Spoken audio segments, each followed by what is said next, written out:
اس چادر کے آسرے میں رکھنا تاکہ اس چادر کی برکت سے اللہ میری قبر حشر کی منزلوں کو آسان فرما دے، میری بخشش کا سبب بنا دے۔ دیکھیں صحابہ کرام کا یہ عقیدہ تھا، حضور کے جسم سے لگنے والے جو تبرکات ہیں، مبارک چیزیں ہیں، اللہ نے ان میں بھی شفا رکھی ہے۔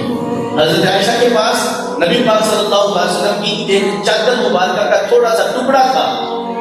حضرت عائشہ فرماتی ہیں لوگوں نے پوچھا آپ نے یہ کیوں رکھا ہوا ہے؟ صحیح بخاری کی حدیث ہے کتاب الشفا میں۔ حضرت عائشہ سے پوچھا یہ کیوں رکھا ہے نبی پاک کی چادر کا ٹکڑا؟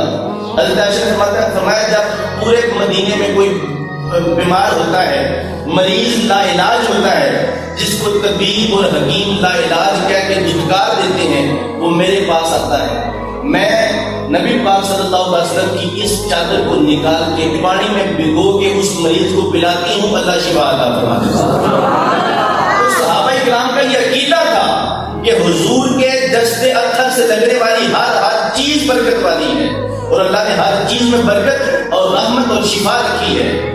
حضرت خدیجہ کبریٰ کرتی ہیں یا رسول میرا یہ ارادہ ہے، میں چاہتی ہوں آپ اپنی چادر مجھے دیں، میرا کفن بھی اسی چادر کے ساتھ دیا جائے۔ آقا کریم علیہ السلام کی آنکھوں میں آنسو آ گئے، فرمایا تم میری غم گسار بیوی ہے، غم خوار بیوی ہے، بڑا ساتھ دیا ہے 25 سال تک۔ جب آئی تھی شہنشاہ تھی، بادشاہ تھی، امیر تھی، اور جب گئی ہو دنیا سے فقیری کی حالت میں جا رہی ہوں، سارا کچھ اسلام کے لیے اللہ رسول کے لیے قربان کر کے جا رہی ہوں۔ یا خدیجہ لو طلبتی جلد محمدی لآتیتکی، اللہ کی قسم کھا کے کہتا ہوں آج تو مجھ محمد کی جان بھی مانگ لیتی، میری جلد بھی مانگ لیتی، میں جلد بھی اپنے جسم سے اتار کے تجھے عطا فرما دیتا۔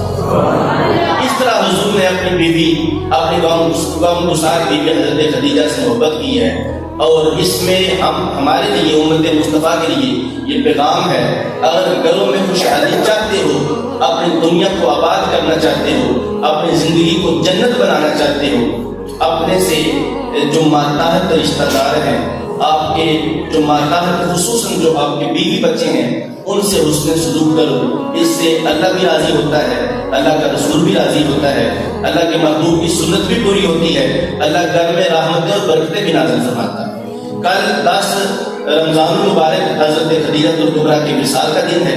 دعا کریں اور کوشش کریں کہ زیادہ سے زیادہ ان کے بلندی درجات کی دعا کا اہتمام کیا جا سکے، ان کے سارے ثواب کے لیے اہتمام کیا جا سکے۔